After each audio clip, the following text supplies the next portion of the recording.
บายดีนะพ่อๆที่เก่าเนาะกับซ่องมังลามักม่วนเดี๋ยวมื้อนี้สินำพาพี่น้องไปเบิ่งบรรยากาศอยู่แคมป์หนองเฮาเตรียมอุปกรณ์ไปก็คือมีผัก3อย่างมีผักนางเลิศผักกาดหินแล้วก็หอมป้อมเดี๋ยวสิไปซ่องเบิ่งทางทีมงานเพิ่นเอาไปก่อนแล้วเดี๋ยวเฮาสิพาไปเบิ่งว่าสิได้จวดนำกันบ่เดี๋ยวติดตามกันต่อไปเนาะ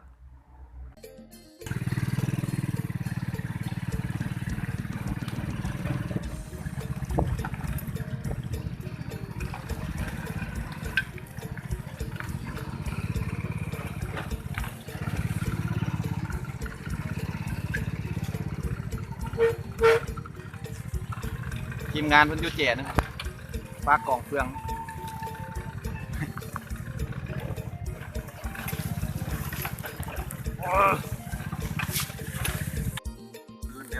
มาฮอดบอนแล้ววันนี้กำลังกาเกี่ยมอุปกรณ์กินไปบ้านๆเลยดิมาเนี่ยอันนี้ทางทีมงานมี2 4 6 7 8 คน8ทีมงานเดี๋ยวพัก3สหายเขาไปสมทบนี่ใส่เราจะให้มูลี่อันนี้ใส่จวดนะเนี่ยบอจะมาได้ละ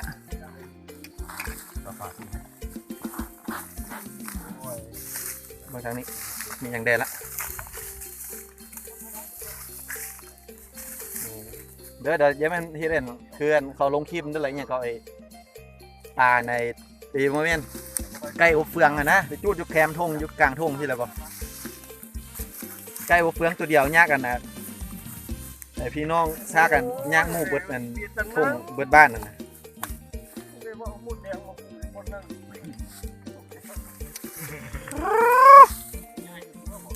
บ่ย้ายได้ละอันนี้แหละมันที่ค่อยข้างจับมุมสะดุ้งบ้าน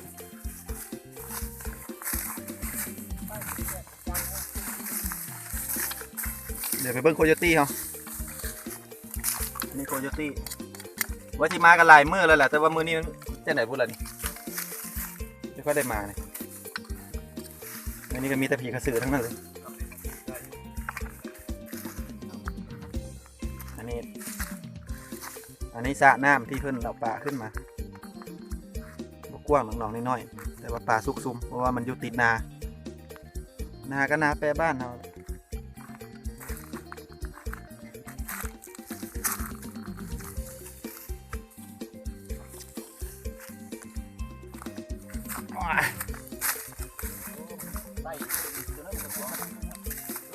มาในไส้นี่คุณอีกต้มมองประมาณขั้นไหนโอ้ยจะไปคาดมันไม่ฮีบอันนี้ก็ได้พี่ดากินดีๆเด้กรอบโอ้ขักบ้านนี่นะง่ายออกทำมันแล้วเห็ดใส่เตาเองเนาะขัก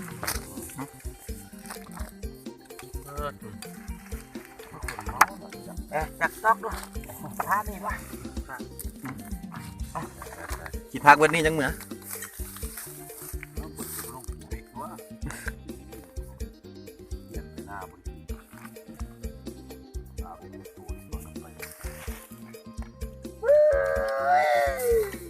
สุดยอดยกโปฉันผืนยกโปกึบโอ้ยใส่บนจะโป้เลยปันเนี่ยเอาเห็ดดูนี่เพื่อนเอาเป็นปันนี่มันต้องตัวนี้นำกินรถเด้อบอกว่าบุกแกกินบุได้พักก็ได้ยกแล้วธรรมชาติโอ้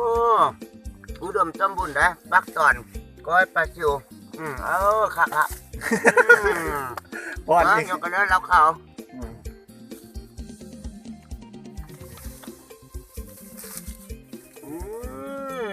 เฮ้ยเข้าขันน้ำลำบัดนี่แบบเป็นมันจังบ่อแล้วเวลิกูดธรรมชาติเพราะว่าข้ามันแก้ออกโอ้น้องโอ้จับไรธรรมชาติเขาโอ้ค่ะมากินน้ำกันกินน้ำกันโอ้ดูค่ะบ่แม่นง่ายบ่แม่นข้องขี้ไก่บ่แม่นไข่ธรรมดาบ่แม่นข้าวหมดส้มบ่แม่นข้าวต้มบ่ใส่กะทิโอ้อย่าว่าเนี่ยมันคล้องเลยก้อยปลาซิวใส่หมดส้มโอ้แซ่บล่ะ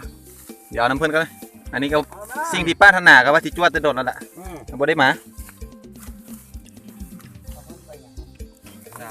ประเด็ก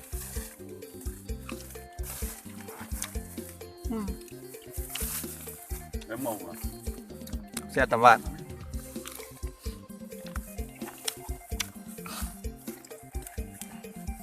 ตอนนี้ยังใครอยู่หรอยัง ของ พอ กินบ้านนอกนะแซ่บตำบ้าน ตอนนี้ยังใครอยู่หรอยังพอมีผู้ฟังกันอยู่จังน้อยต่อไปมันก็บ่มีผู้ฟังแล้วมันจะผู้เว้า แม่นอันผู้อันน่ะปิ้งป่านี่กะโอ้ยหมดมาฮิบกับบ่ได้แล้วนี่ มาได้ใจละฮะ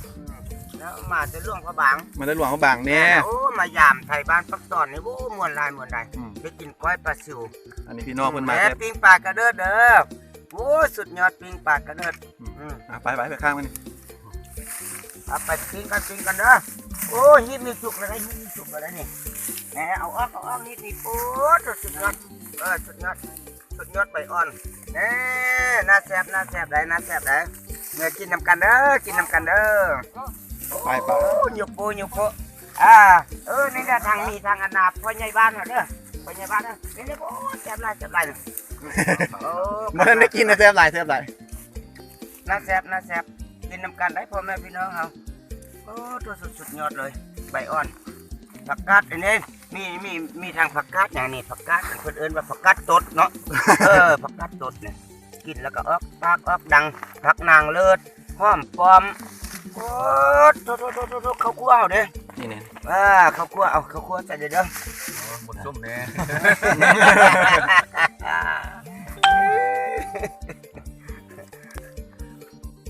น้ำก้อย แก้วนี่แม่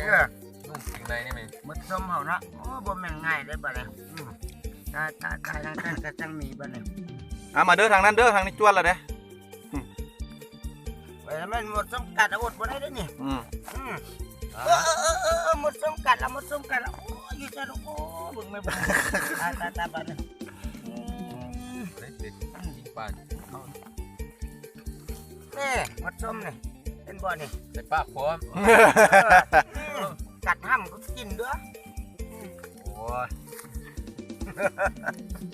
กัดห้ำก็กินเลยแล้วน้ำหมดส้ม ว่าจะใส่จวนเฮาคือบ่ซ่วงเป็นตาบ่ซ่วงเลย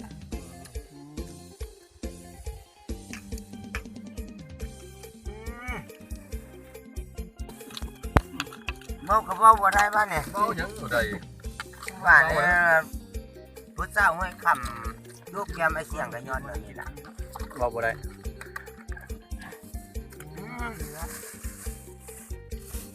ผักขะแยงก็มีนี่ผักขะแยงขับรถผักขะแยง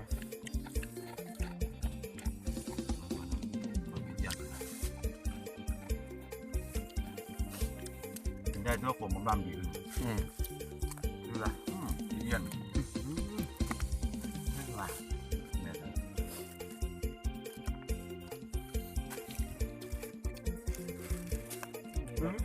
ได้ไหม ในบทสวดนะครับแต่ว่ากินไปแล้วเป็นอย่างเบียร์เราเบื่อแล้ว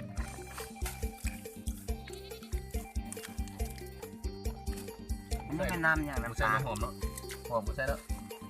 กลับเอาเนาะ หมดแล้วก็ใส่แล้วเนาะ กลับเอา บ้าใส่แล้ว ไม่หน่อยตรงไหม โอ้ลืมตั้งไว้ตอนหน้าแล้ว กลับมา บนนะนี่พันแล้วก็จูรุ่นน่ะ มันจะมาผัดทำไม ดิพักกันดิฉัน ใบมะม่วงอ่อนเลยพี่น้อง อันเห็ด มะม่วง พัน อ่อนนะ เห็ดให้จูนะนี่บริเห็ด แม่นวะ ป่าใส่ดิ เฮ้ยลองกินลองเบิ่งเหรอโอ้มาบ้านอัน คอยหัวจะบ ตั อก กนี่ ตอนนี้บ่ได้กินนาน ผักกันอยู่นี่น่ะ ได้เนี่ยเอา ให้ อัน พันเรา น่ะ จังว่า ผักกาดเพิ่นผักกาดสดแล้วก็ผักซิวใส่ตัวนึง เอาหอมบัวในซอยใช่ไหมหอมบัว แล้วก็มันหยังบ่นี่หอมใจหอมหอมใจหอมบัวตัดหอมบัวมาให้ไอ้เกียงดูนะหอมบัวน่ะเอาหอมบัว ผู้นั้นตัด ตัด ผู้นั้นตัดจอดๆเดี๋ยวก็สิใส่เลยก็บ่ใส่ได้เด้ บ่ได้ในฮากมันมีเนี่ยฮาก โอ้กินฮากเลยโอ้ฮากมันนัวอยู่ โอ้ น้ำมัน ฮาก ว่ะ มันนัวฮากมันนัวอยู่แล้วก็คุยบ่นี่คุยค่อยได้อยู่ ลองแก้วไหมลองแก้วไหม มาตัวโอ้ดอกระเดี๋ยวขอโทษนะ มึงนาวบ่ทันได้ใส่ครับว่า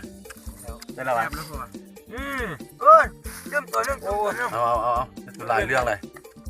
ยกเว้นยกบ่เว้นอยู่นี่ บ่สู้ซี่ เงียบๆเลยปลาปลาสดจ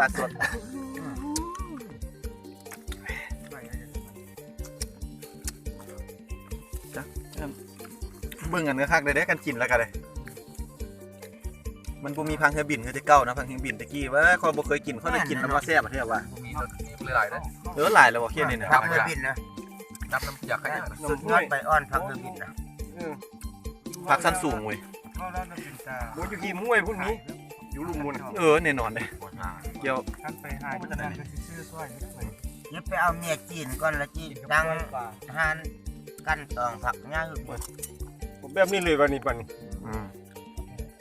ยังอยากได้จักโตก็ใส่เอา อร่อยทำไม บ่มันนั้นโอ้สิละพันสิละ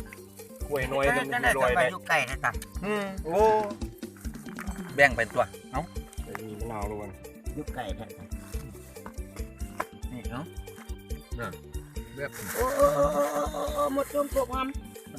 เนี่ยว่าแล้วต้มกบทำ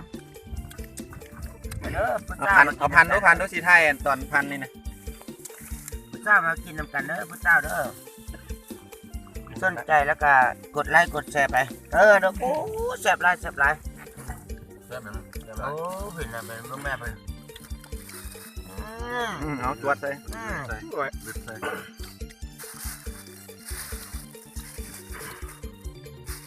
โอ้ปานนี้มันสิการหามมิลลิเลยมันไต่เข้ามาครับ บ้านเฮา ได้กึบหนึ่งละปิ่นอาทิตย์ นั่งแล้วมาวันนี้ นั่งวันนี้ลูกยากแล้ววันนี้ ทุกบ้านม่วน เอาก็ได้เจ้านี่เป็นเจ้าภาพเด้อนี่เด้อเจ้าภาพไหนเนี่ยโอ้น้องปลาเพิ่นอุดมสมบูรณ์ทำที่กินปลาครอบปลากังปลาในนี่เรียบร้อยเลยนะปุ๊บปิ้งปลากระเลือดบ้านเฮาเนี่ยปุ๊บแซ่บหลายเอาไปนะ โอ้ยจะมีแต่ปากกระเดือด ว้าวก็ว้าวใส่มือเลย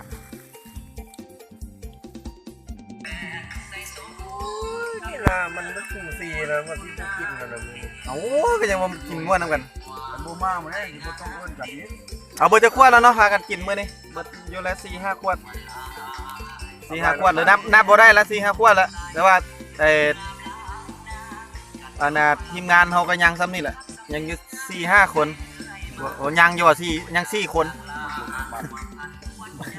นอกละนอกแล้วเนาะโอ้เก็บขวดอ่ะ4-5-6 ขวด6 ขวด7 ขวดนี่แหละเนาะ7 ขวด8 ขวดเอานับเข้าไปเก็บเข้าไป